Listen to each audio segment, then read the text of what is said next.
तो ये 7 number question में देखिए क्या ज्ञात करना है हमको, 31वां पद ज्ञात करना है। और दिया क्या है, दिया है 11वां पद 38 और 16वां पद 73, है ना। तो क्वेश्चन भी चलिए देख लीजिए, दिया है जो कहाँ से क्वेश्चन में हम लेके आए इसको।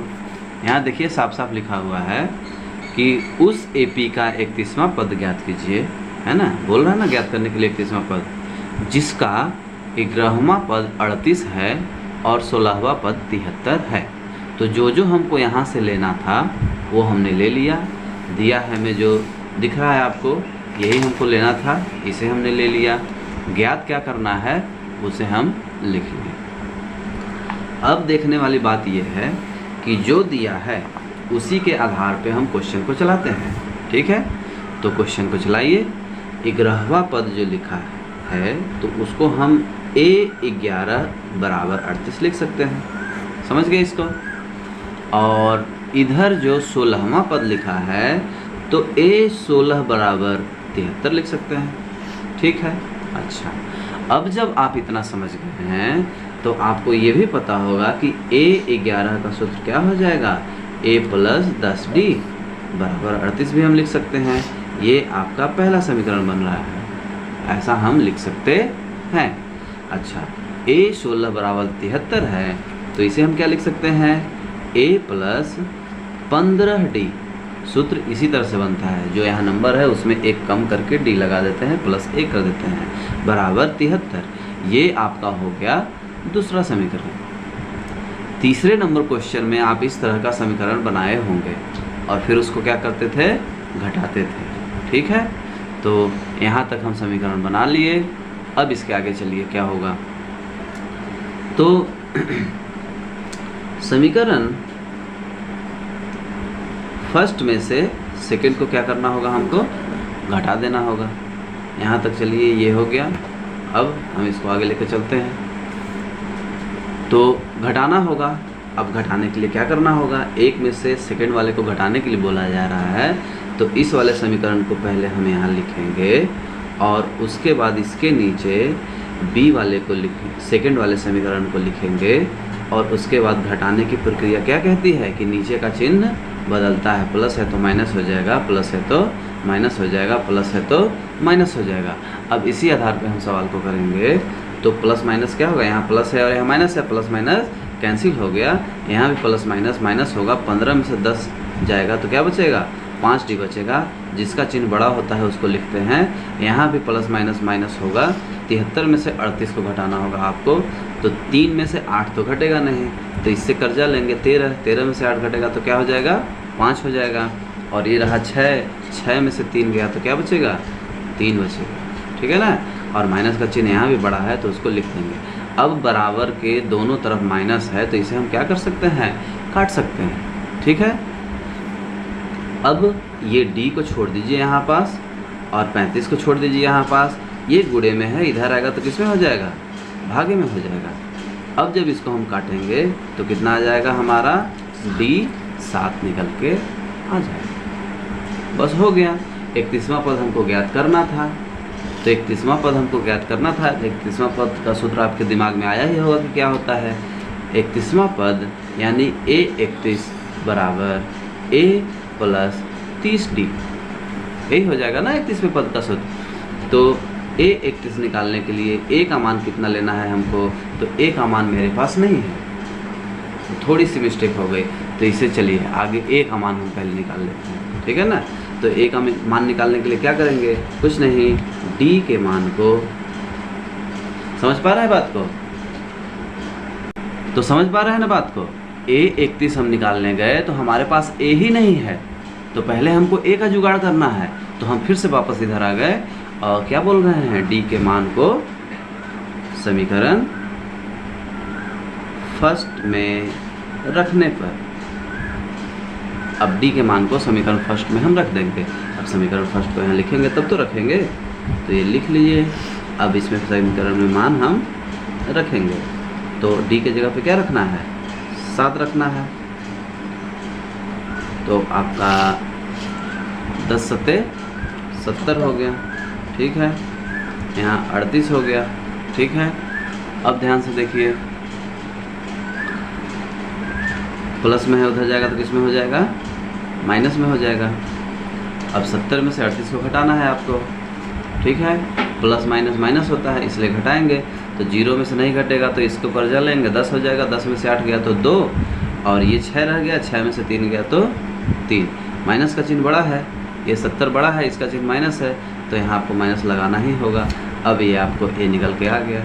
अब इस ए को वहाँ पास ले जाके रख दीजिए। फिर जो निकालने के लिए बोलता है उसको हम निकाल सकते हैं। इसके पहले वाले सवाल में ऐसे ही तो निकाल रहे थे। तो ए का मान क्या आ गया हमारा, -32 आ गया, और 30 है, डी का मान 7 है। डी का मान यहाँ से 7 ले लिए, ए का मान यहाँ से 38 ले लिए, ठीक है।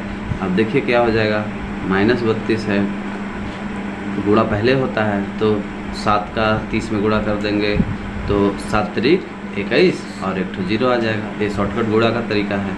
अब प्लस माइनस करेंगे तो माइनस हो जाएगा, माइनस करेंगे तो क्या होगा, 210 में से 32 को माइनस करना है।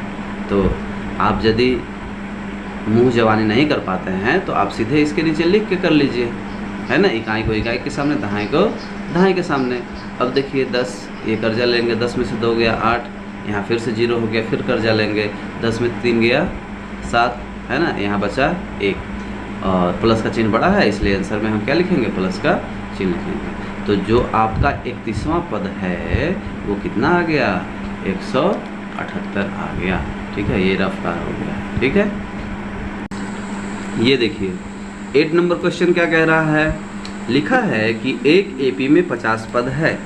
अब साफ साफ आपको पता चल रहा है पढ़ के कि ये दिया हुआ है, 50 पद हमारे पास है। कोई ऐसा एपी है जिसमें 50 पद है, यानी कि पदों की संख्या अर्थात n कितना हो जाएगा, 50 हो जाएगा। तीसरा पद 12 है, यानी कि A3 क्या हो जाएगा, 12 हो जाएगा। अंतिम पद 106 है, अंतिम पद को क्या कहते हैं, AN बोलते हैं, तो AN क्या हो जाएगा, 106 हो जाएगा। ज्ञात क्या करना है, 29वां पद ज्ञात करना है। तो ये पूरा क्वेश्चन से आपको क्या दिया हुआ दिख रहा है, ये देखिए जो दिया हुआ है वो हमने यहाँ पे लिख दिया है। n दिया हुआ है, A3 दिया हुआ है तीसरा पद, और अंतिम पद यानी कि AN दिया हुआ है, A29 हमको ज्ञात करना है। तो जरा सा आप थोड़ा सा दिमाग लगाएं तो A29 का सूत्र क्या होता है, A + 28D हो जाएगा। समझ ही पा रहे होंगे आप, है ना। यानी कि आपको सवाल में A चाहिए होता, ज्ञात में यदि A होता और D होता, है ना, ये 2 चीज़ होता तो आप फट से निकाल देते, लेकिन ये दोनों में से कोई नहीं दिख रहा है। तो अक्सर आप ध्यान दिए होंगे कि यदि एक रास्ता बंद होता है, दूसरा रास्ता भी बंद होता है, तो तीसरा रास्ता जरूर कहीं से आपको नज़र आएगा, है ना। क्वेश्चन के अंदर कहीं ना कहीं से हिंट जरूर दिया रहता है कि ये कैसे हम बना सकते हैं। तो ध्यान से देखेंगे तो A3 आपका 12 दिया हुआ है और AN आपका 106 दिया हुआ है, ठीक है। AN जो है, तो AN का सूत्र हमने लिख लिया, और AN का मान जो है 106 उसे हमने रख लिया। A हमें पता नहीं है, N हमारा 50 है, और माइनस होता है ना, -1 है ना, और D भी हमको पता नहीं है, तो D को भी हम ऐसे ही लिख लेंगे। अब ध्यान से देखिएगा, तो यहाँ 106 बराबर A, और जब घटा देंगे आप तो 49D आ जाएगा, ठीक है। अब इसे ध्यान से आप देखें तो आप पाएंगे कि ये एक समीकरण बन रहा है। इसको या करके यदि इस पक्ष को हम यहाँ लिख दें, ठीक है, और इस पक्ष को हम यहाँ लिख दें तो कोई फ़र्क नहीं आएगा, ये एक समीकरण आपका बन रहा है। समझ में आई बात, ये आपका एक समीकरण बन रहा है। और A3 का मान 12 दिया हुआ है, तो A3 बराबर 12 यदि लिखते हैं और A3 का सूत्र A + 2D लगाते हैं बराबर 12, तो ये हमारा दूसरा समीकरण बन रहा है। कहने का सीधा सा मतलब यहाँ ये हुआ कि ये दोनों समीकरण जो बन गए, इन दोनों समीकरणों के द्वारा हम a और d का मान आसानी से निकाल सकते हैं। माइनस करेंगे और फिर एक मान जैसे ही निकलेगा उसको किसी समीकरण में ले जाकर छोड़ेंगे तो दूसरा मान भी निकल के जाएगा। ये आप 7 नंबर सवाल में भी ऐसा ही किए थे। तो चलिए शुरू करते हैं, इसको आगे ले चलते हैं। तो क्या कह देंगे हम? कहेंगे कि समीकरण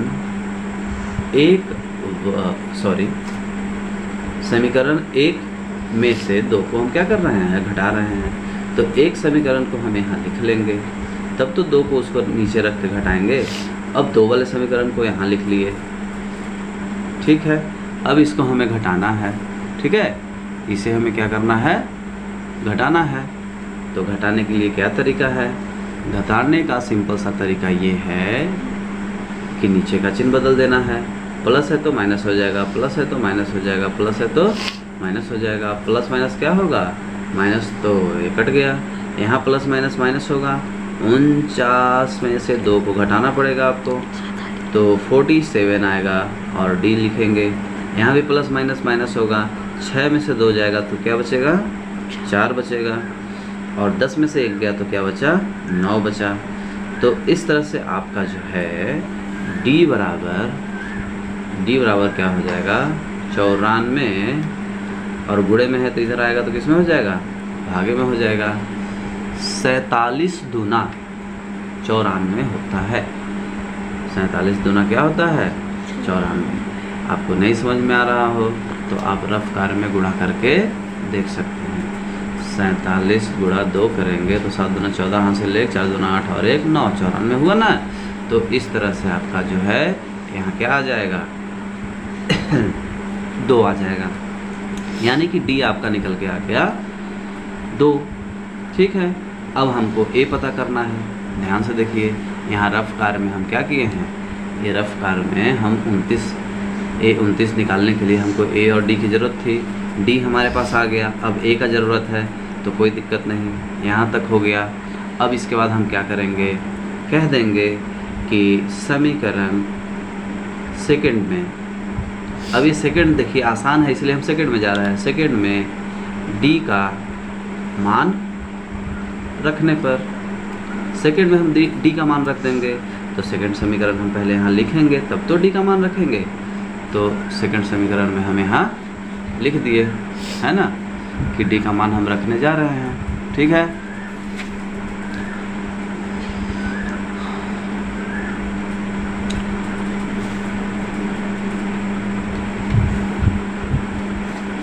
तो a + 2 डी का मान 2 है 12, 2 दूना 4 हो जाएगा 12। a बराबर ये 12 है, प्लस में है, इधर आ जाएगा तो किस में हो जाएगा? माइनस में हो जाएगा। 12 में से 4 जाएगा, कितना बचेगा? 8 बचेगा। अब आपको a भी पता चल गया और d भी पता चल गया, ठीक है। अब क्या करना है? जो निकालना था उसे निकाल लीजिए।